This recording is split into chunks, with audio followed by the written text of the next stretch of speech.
आज बच्चे काफी कम दिख रहे हैं। टाइम हो गया है। और हम लोग क्लास स्टार्ट करते हैं, बाकी बच्चे आते रहेंगे।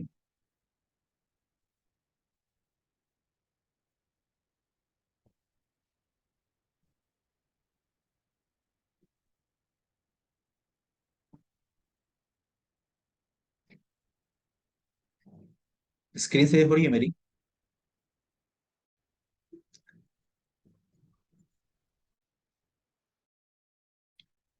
स्क्रीन दिख रही है आप लोग को?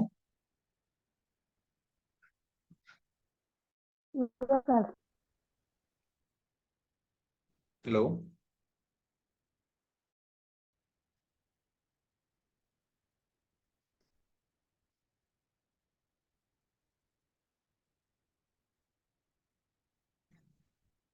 ओके। तो कल जो है हमने कुछ मेडिटेशन टेक्निक्स थी, उन टेक्निक्स के बारे में हमने देखा था। समता मेडिटेशन के बारे में, विपस्सना मेडिटेशन के बारे में, माइंडफुलनेस मेडिटेशन के बारे में, Jain meditation, Rajyoga meditation, loving kindness meditation, transcendental meditation, mind sound resonance technique के बारे में देखा था। सविता ध्यान के बारे में हम लोगों ने बताया था, और प्रेक्षा ध्यान के बारे में बताया था। तो समता ध्यान हो गया, विपस्सना हो गया, mindfulness meditation, Jain meditation, Rajyoga meditation, loving kindness, transcendental meditation, mind sound resonance technique, Savita ध्यान और प्रेक्षा मेडिटेशन। आज जो स्टार्ट करेंगे हम वो करेंगे अकॉर्डिंग टू घेरण संहिता, है ना। घेरण संहिता एक बुक का नाम है जो कि स्वामी निर्जानंद सरस्वती ने लिखी थी। घेरण संहिता में जो है राजा चंड कपाली और महर्षि घेरण के बीच का संवाद है। इन्होंने इसमें जो है सप्तांग योग के बारे में चर्चा करी है ना? सठ कर्म, आसन, प्राणायाम, मुद्रा, बंध, धारणा, ध्यान, समाधि। तो इन 7 चीजों में जो ध्यान है, वो ध्यान को 3 भागों में बताया गया है। तो पहला ध्यान जो है वो है ज्योति ध्यान, और दूसरा स्थूल ध्यान, और तीसरा जो है वो सूक्ष्म ध्यान। ज्योति ध्यान के बारे में इन्होंने बताया है कि आप जो है सर। एक कमरे में बैठ सर, जाइए, शांत। हाँ बताइए। घेरन संहिता में किसके बीच का किस स्टाइल में? संवाद है? महर्षि घेरण के, हाँ, महर्षि घेरण के बीच में और राजा चंड कपाली के बीच में। ये दोनों के बीच का जो संवाद होता है उसका वर्णन जो है घेरण संहिता बुक में लिखा हुआ है। ठीक है। राजा चंड कपाली और महर्षि घेरण। ठीक है। तो जो ज्योति ध्यान होता है, ज्योति ध्यान में हम क्या काम करते हैं कि जैसे कि हम त्राटक करते हैं, है ना। और तो त्राटक में क्या होता है कि एक मोमबत्ती हम जला के रख देते हैं 25 सेंटीमीटर की दूरी पे, मतलब हमारे आंखों के लेवल में, सीध में, है ना। और एक टक जो है हम उसको देखते हैं। देखने के बाद में लगातार उसको हम देखेंगे, देखने के बाद में क्या होगा कि जब लगातार देखेंगे तो हमारे आंखों से क्या होगा, आंसू टपकने लगेंगे, है ना।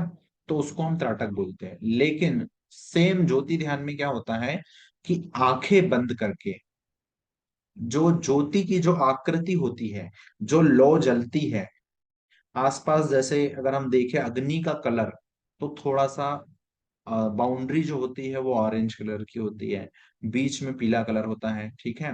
कहीं पे ब्लू कलर भी दिखता है ना। और कहीं कहीं पे जहां पे लौ होती है वहां पे ट्रांसपेरेंट जैसा दिखता है, कुछ भी नहीं दिखता है।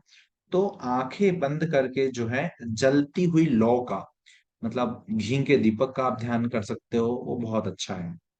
तो ऐसी कंडीशन में जो है लगभग 10 मिनट, 15 मिनट, 20 मिनट जो है इसका अभ्यास करने से आप आगे के आसन के लिए जो हो जाओगे वो तैयार हो जाओगे। तो अभी हमको पता नहीं है कि हम कैसे दिखती है ज्योति की लौ, है ना। तो पहले त्राटक का अभ्यास आप लोग कर सकते हो, है ना। 1 मिनट, 2 मिनट कर सकते हो, है ना। त्राटक मतलब आप आंखें खोल के कंटिन्यू मत रखो अभी। सिर्फ नॉर्मली प्रैक्टिस के लिए क्या काम करो कि मोमबत्ती को जला दो और रहने दो। ठीक है।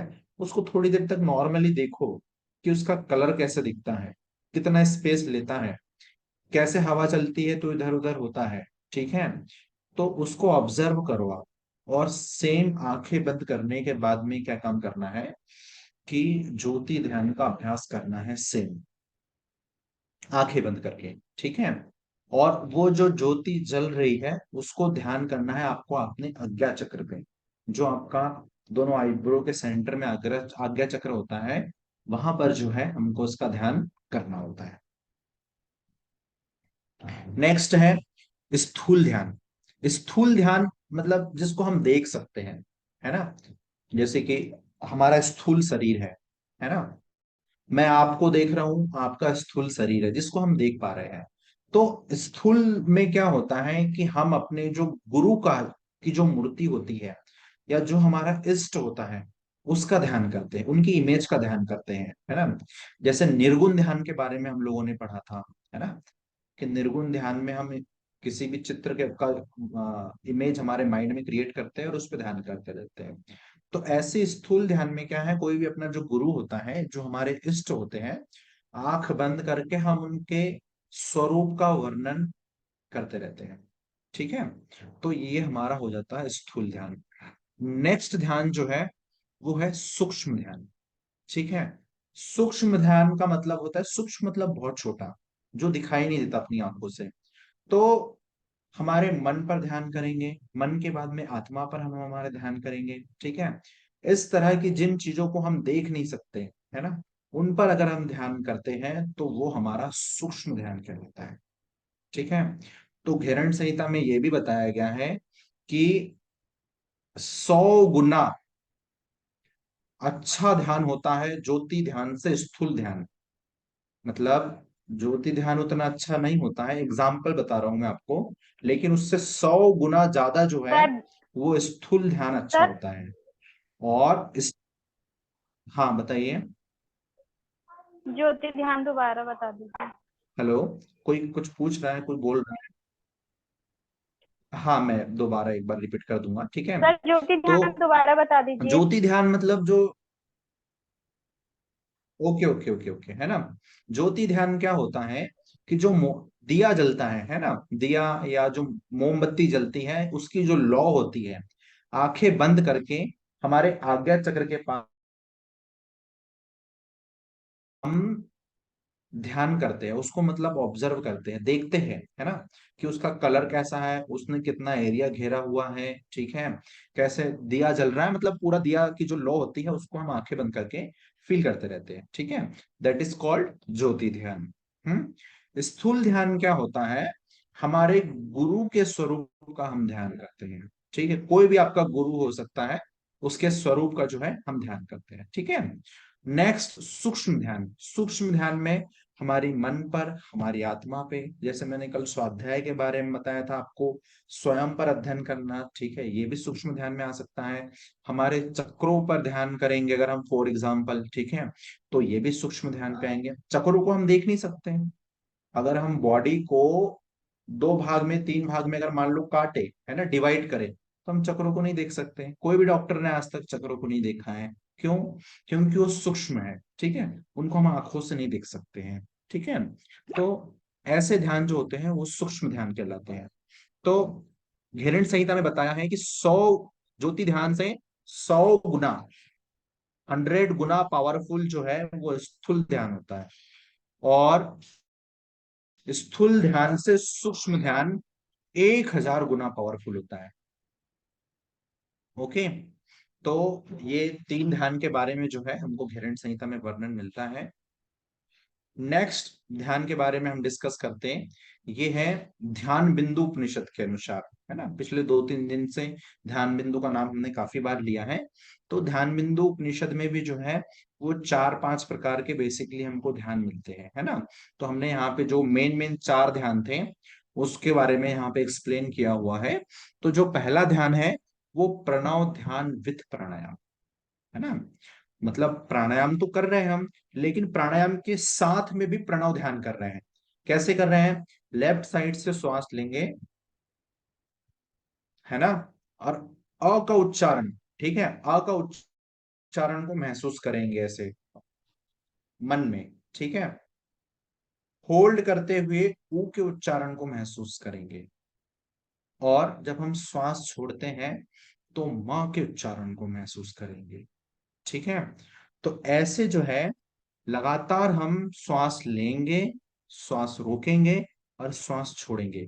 साथ में अ का मन ही मन उच्चारण होगा श्वास लेते टाइम, जब श्वास रोकेंगे तो ऊ का उच्चारण होगा, और जब श्वास छोड़ेंगे तो म का उच्चारण होगा। क्योंकि ओम जो है वो 3 अक्षर से मिलके बनता है, ओ, उ और म। ठीक है, ये ओ, उ और म को जो है सत, रज और तम भी बोलते हैं, ब्रह्मा, विष्णु और महेश भी बोलते हैं। ठीक है, तो प्रणव ध्यान की ये टेक्निक्स जो है आपको ध्यान बिंदु उपनिषद में मिलती है। नेक्स्ट जो है अदर मेथड ऑफ प्रणव ध्यान, प्रणव ध्यान की और भी मेथड बताइए। ठीक है, तो सिंपली जो है आंख बंद करके, ठीक है, ब्रह्मा विष्णु शिव के स्वरूप को ध्यान करना है। ठीक है, लेकिन इसमें क्या बताया गया है, श्वास लेते हुए ब्रह्मा जी का, श्वास रोकते हुए विष्णु जी का और श्वास छोड़ते हुए शिव जी का ध्यान जो है वो बताया गया है।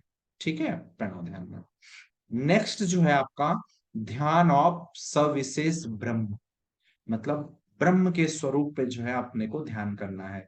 ब्रह्म का स्वरूप कैसा होता है, उनके एक हाथ में कमंडल होता है, एक हाथ में वेद है, एक हाथ में माला है, ठीक, हाथ में कमल है और कमल पर विराजमान भी है वो। ठीक है, 4 दिशा में जो है वो मुख है, एक उत्तर की तरफ, एक दक्षिण की तरफ, एक पूर्व की तरफ, एक पश्चिम की तरफ।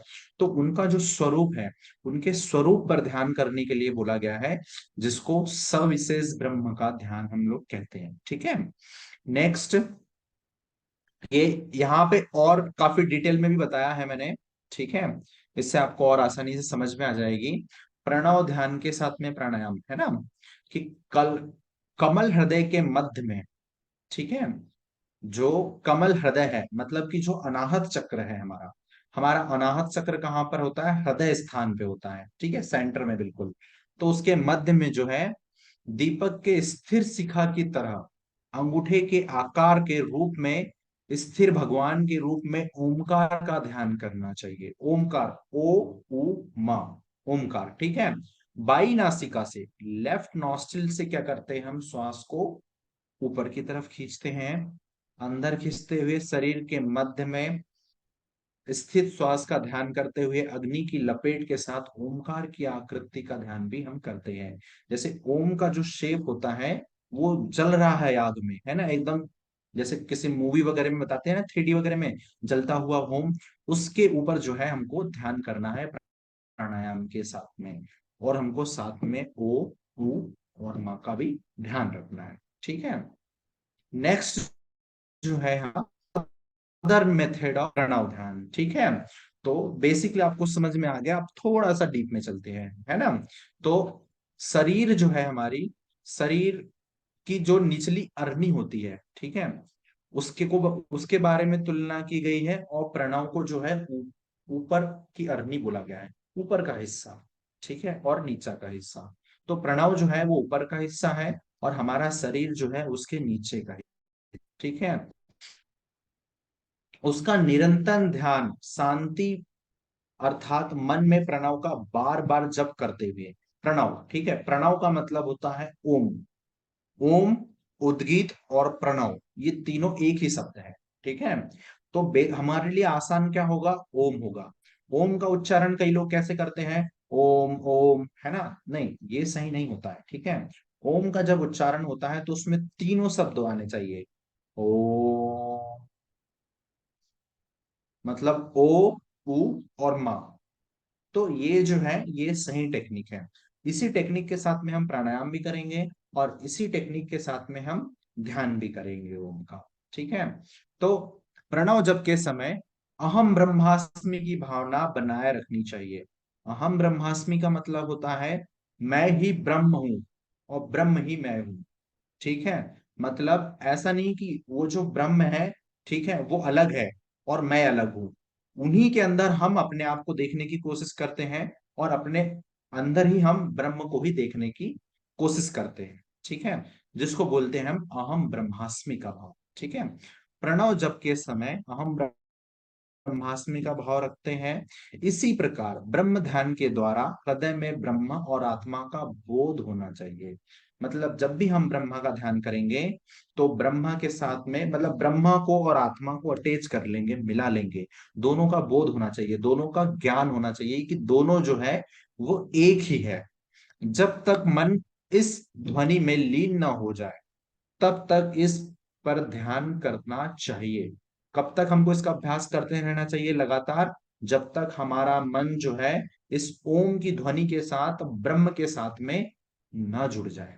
ठीक है, अहम ब्रह्मास्मि के साथ में, तब तक जो है हमको इसका ध्यान लगातार करते रहना चाहिए।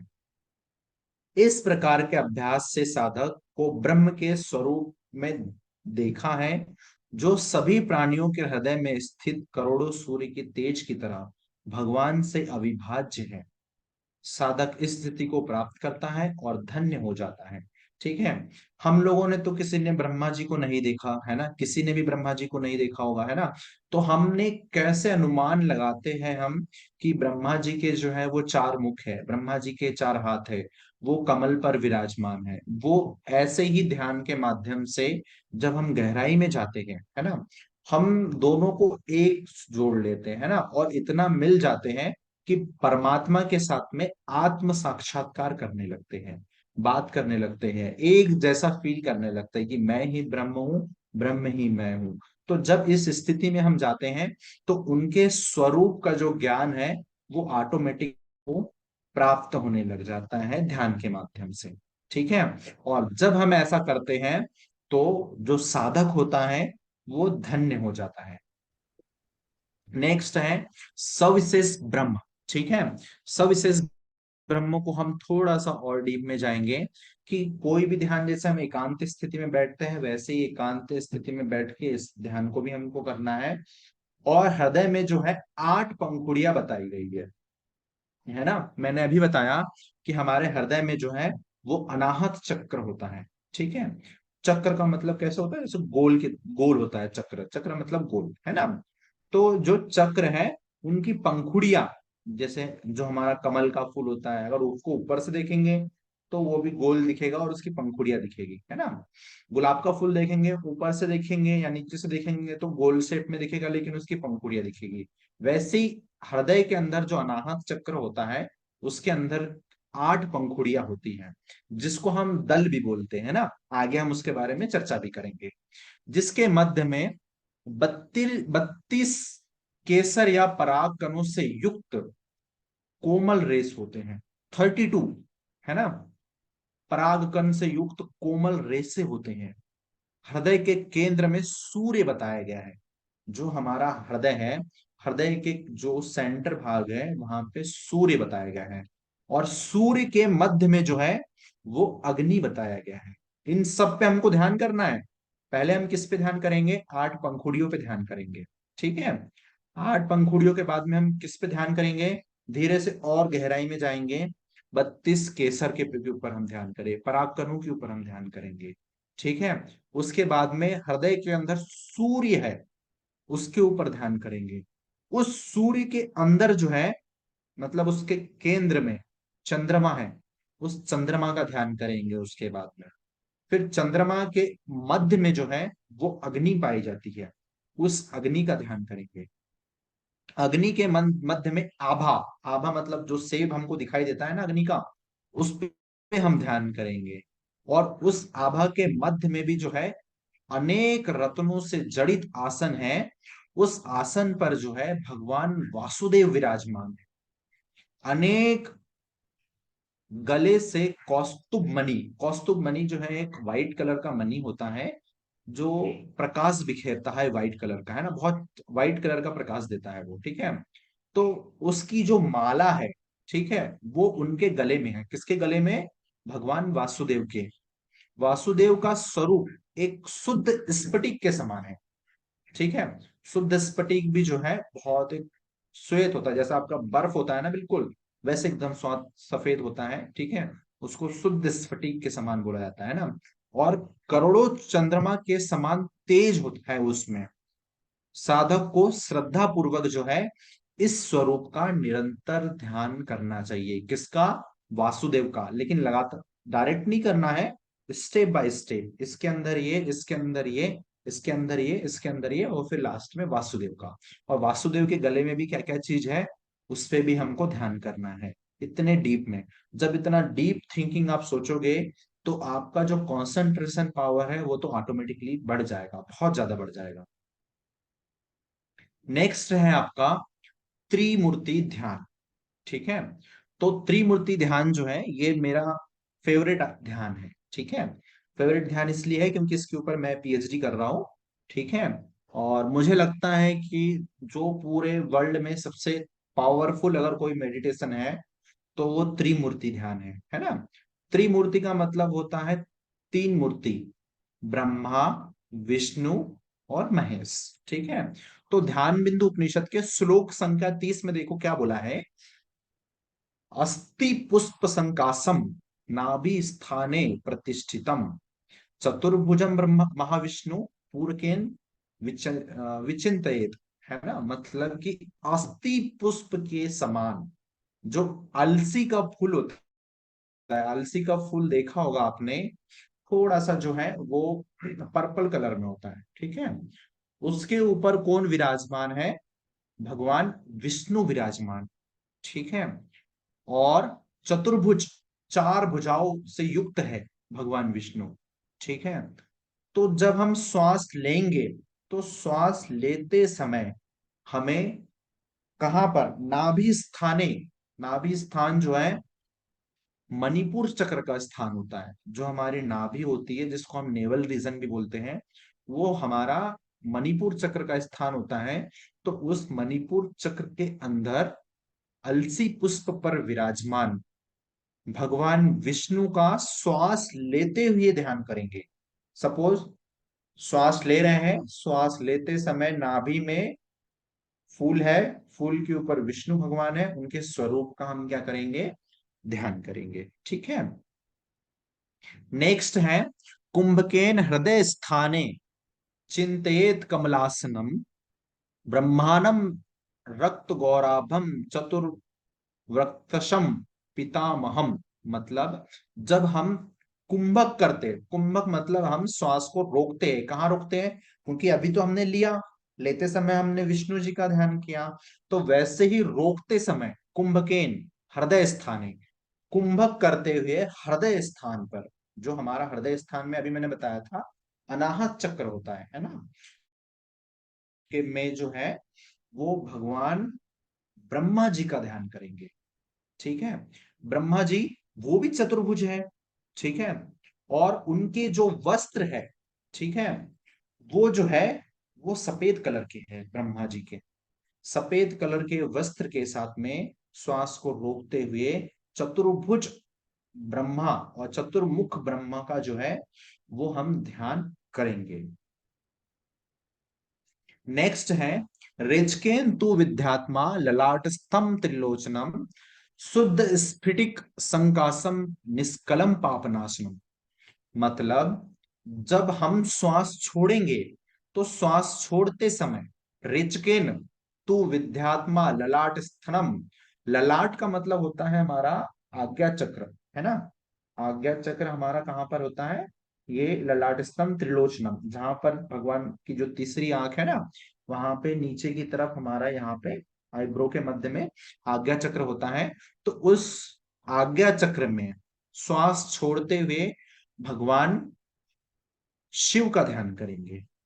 ठीक है, जो कि पाप नाशक है, सभी पापों का नाश करते हैं, ऐसे शिव का ध्यान जो है श्वास छोड़ते हुए हम लगातार करेंगे। ठीक है, तो ये जो हो गया हमारा त्रिमूर्ति ध्यान हो गया, इसको हम फिर से दोहराएंगे। श्वास लेते हैं, नाभि स्थान में मणिपुर चक्र में अलसी के पुष्प पर विराजमान भगवान विष्णु का ध्यान करेंगे। ठीक है, श्वास रोकते हुए हृदय स्थान में, है ना, मतलब अनाहत चक्र में ब्रह्मा जी का ध्यान करेंगे कुंभक के साथ में।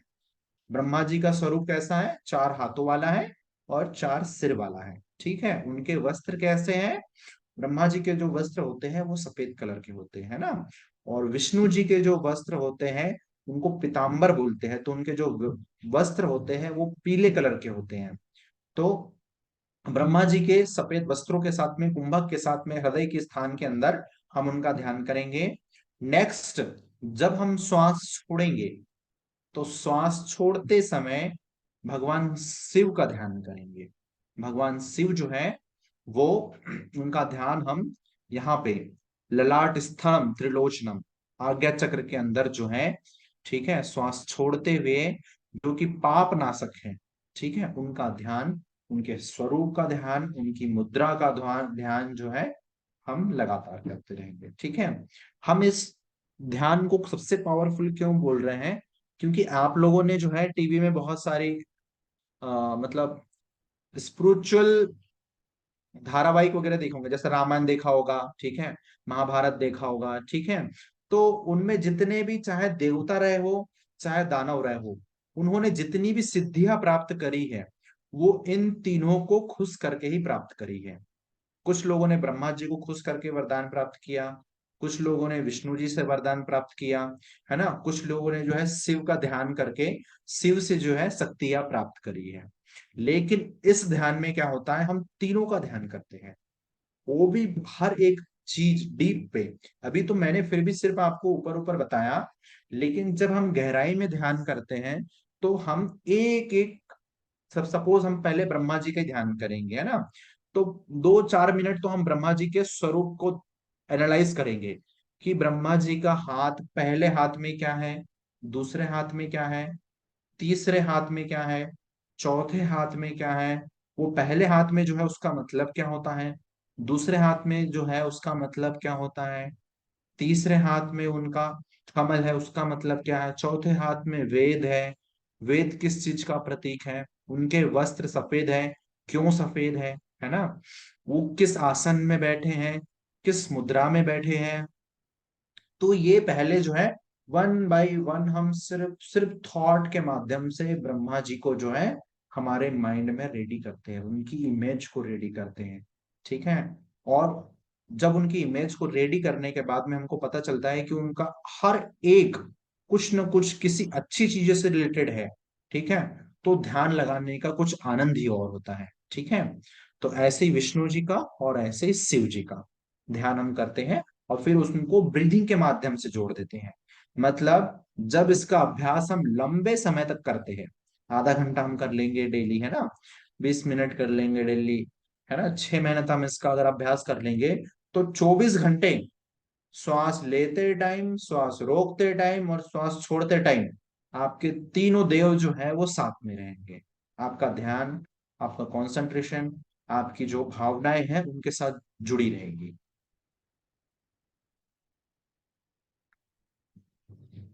ओके। अब जो है, यहां तक जो है किसी को कोई दिक्कत हो, हमने घेरण संहिता के अकॉर्डिंग ध्यान पढ़े 3 प्रकार के, और 4 टाइप्स के जो है वो ध्यान बिंदु उपनिषद के अनुसार जो है हमने ध्यान पढ़े। ठीक है।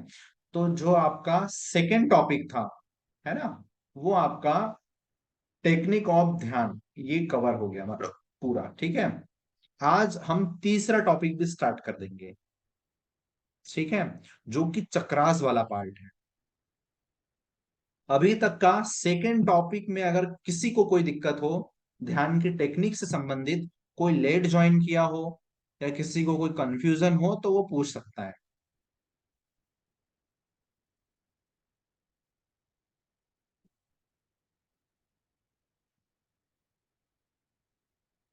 ओके, आगे चले हम लोग।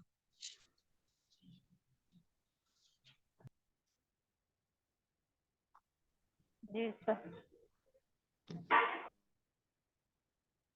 हाँ, ठीक है। और एक चीज और है, आप लोग को समझ में तो आ रहा है ना, क्योंकि ये क्या है, थोड़े फिलोसफिकल टॉपिक है ना, मतलब हम कोशिश कर रहे हैं बहुत आसान भाषा में आपको समझाने की। ये फिलोसफिकल टॉपिक है, थोड़े से लेक्चर टाइप के हैं, तो अगर बोर हो रहा हो तो आप लोग बता देना, है ना, मैं थोड़ा और इजी वे में ट्राई करने की कोशिश करूंगा आप लोग को। बाकी आप लोग एक बार, 2 बार, 3 बार पढ़ोगे नोट्स को तो आपको आसानी से समझ में आ जाएगा। वैसे हम लोग भी कोशिश कर रहे हैं कि प्रतिदिन जो है वो टॉपिक को क्लास शुरू होने से पहले एक बार रिवीजन कर ले, और क्लास खत्म होने के बाद में थोड़ा सा रिवीजन कर ले, तो वो हमारे जो है अनकॉन्शियस माइंड में चला जाएगा। ठीक है। और जो चीज हमारे अनकॉन्शियस माइंड में चली जाती है उसको हम जीवन में कभी भी नहीं भूलते हैं। ठीक है। तो थोड़ा सा माइंडफुलनेस जो है अपना एक्टिव एक्टिव रखना, और माइंडफुलनेस एक्टिव रखने के साथ में उसको सिर्फ समझने की कोशिश करना, और एक दो बार 2-4 दिन तक कंटिन्यू रिवीजन करोगे तो हमेशा के लिए वो फिक्स हो जाएगा। ठीक है। नेक्स्ट हम पढ़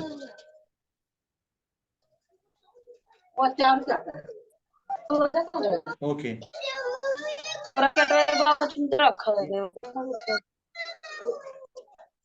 किसी की आवाज आ रही है, अपना माइक ऑफ कर दें।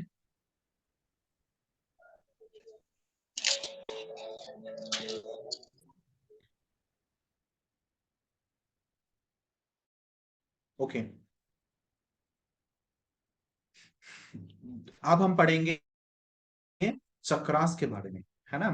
तो जैसा मैंने कल भी आपसे चक्रास के बारे में डिस्कशन किया था, जब भी हम ध्यान का वर्णन करते हैं तो चक्रास का वर्णन जो है वो आम बात है, वो चीज आ ही जाती है।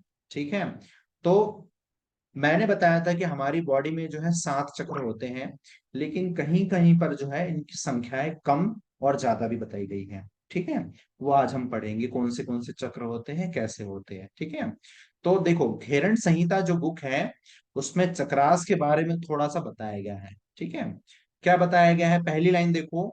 मन को शरीर के क्षेत्र और विशेष या श्वास पर केंद्रित करने से अभ्यास का प्रभाव बढ़, मतलब कि जो हमारा कंसंट्रेशन है, कंसंट्रेशन को अगर हम किसी स्पेसिफिक क्षेत्र में रोक लेते हैं, है ना, तो उसका जो प्रभाव है, उसका जो उसकी जो पावर है वो बढ़ जाता है, इंप्रूव हो जाता है। ठीक है। शारीरिक स्तर पर चक्र तंत्रिका जालक एवं अंतःस्रावी ग्रंथियों से संबंध होते हैं। अंतःस्रावी ग्रंथियां मतलब आपकी इंडोक्राइन ग्लैंड, है ना। ये एक जाल की तरह होते हैं। जाल मतलब जब आप बॉडी को ऐसे देखोगे ना, कि जैसे कि सपोज एक गन्ना आपके हाथ में है ना, एक गन्ने को आप करना 2 हिस्से में आप डिवाइड कर देना, उसके बाद में फिर एक बार और 2 हिस्से में डिवाइड कर देना, तो जो बीच का हिस्सा होगा, मतलब हमारी बॉडी का बीच का हिस्सा, है ना, ये सिर के एकदम सेंटर वाला, जहां पे हमारी शिखा होती है और जो हमारी स्पाइनल कॉर्ड होती है ना, स्पाइनल कॉर्ड से ये शिखा के बीच से अगर आप सीधा एक दृष्टि से देखोगे तो इसी लाइन में जो है आपको चक्रास की पोजीशन दिखेगी। चक्रास की जो स्थिति होती है इस लाइन में होती है। और जब आप इसको फिजियोलॉजिकल तरीके से देखोगे, है ना, तो वहां पर आपको क्या दिखेगा, अंतःस्रावी ग्रंथियों के ऐसे बहुत सारे गुच्छे दिखेंगे। मतलब कोई आपके ऐसे जा रहे होंगे, कोई आपके ऐसे जा रहे होंगे, कोई इस तरह से जा रहे होंगे, तो एक बहुत सारी जो नस नाड़ियां होगी आपकी वो ब्लॉक होगी। ठीक है, इन स्थानों पे। तो इसको हम फिजियोलॉजिकल दृष्टि से, जो आध्यात्मिक दृष्टि है, सर आवाज आध्यात्मिक नहीं आ दृष्टि से हम कुछ चक्र बोलते हैं। हेलो, आवाज आ रही है आप लोग को? नहीं आ सर, नहीं आ रही, पता नहीं कौन बोल रहा है, नहीं आ रही। माइक को ये म्यूट पीछे करवाइए, माइक से को किसी म्यूट की करवाइए, आवाज आ आप रही है, उससे इससे बातें बोलिए। रहे बच्चा है। ओके ओके, माइक ऑफ कर लीजिए, म्यूट कर लीजिए। ठीक है। तो ये चक्रास की जो है वो स्थिति होती है हमारे शरीर में, है ना। और इन यही जो फिजियोलॉजिकल मैंने बताया कि जहां पे ऐसे जाल आपकी तरफ दिख रहे हैं, वही जो है उन्हीं को योग की भाषा में क्या बोलते हैं, चक्र बोलते हैं। ठीक है। नेक्स्ट लाइन में बोला है, चक्रों का ध्यान करने से मस्तिष्क के सुप्त क्षेत्रों में जागृति आती है ना। मतलब कि ऐसा कहा जाता है कि हमारा जो ब्रेन है वो बहुत ज्यादा पावरफुल है। ठीक है। हम हमारे ब्रेन का 2% और 3% जो है इस्तेमाल करते हैं मात्र। बाकी का जो 90%, 97% जो होता है वो सुप्त अवस्था में होता है, उसका हम जिंदगी में कभी भी यूज नहीं करते हैं। हम जैसे जो नॉर्मल लोग होते हैं ये सिर्फ 2%, 2.5%, 3%, वो लोग 5% तक यूज कर सकते हैं। ठीक है, जो कि मतलब किसी ने स्टेट लेवल पे, इंटरनेशनल लेवल पे, है ना, कुछ अचीव कर लिया, वो लोग का 5% हम लोग कह सकते हैं। ठीक है, और जो और बड़े हैं जैसे कि स्वामी विवेकानंद है ना, तो इस तरह के जो लोग हैं उनका हम 7%, 8% कह सकते हैं। तो आप सोच सकते हैं कि जब हम ब्रेन का सिर्फ 8% हिस्सा यूज करेंगे तो हमको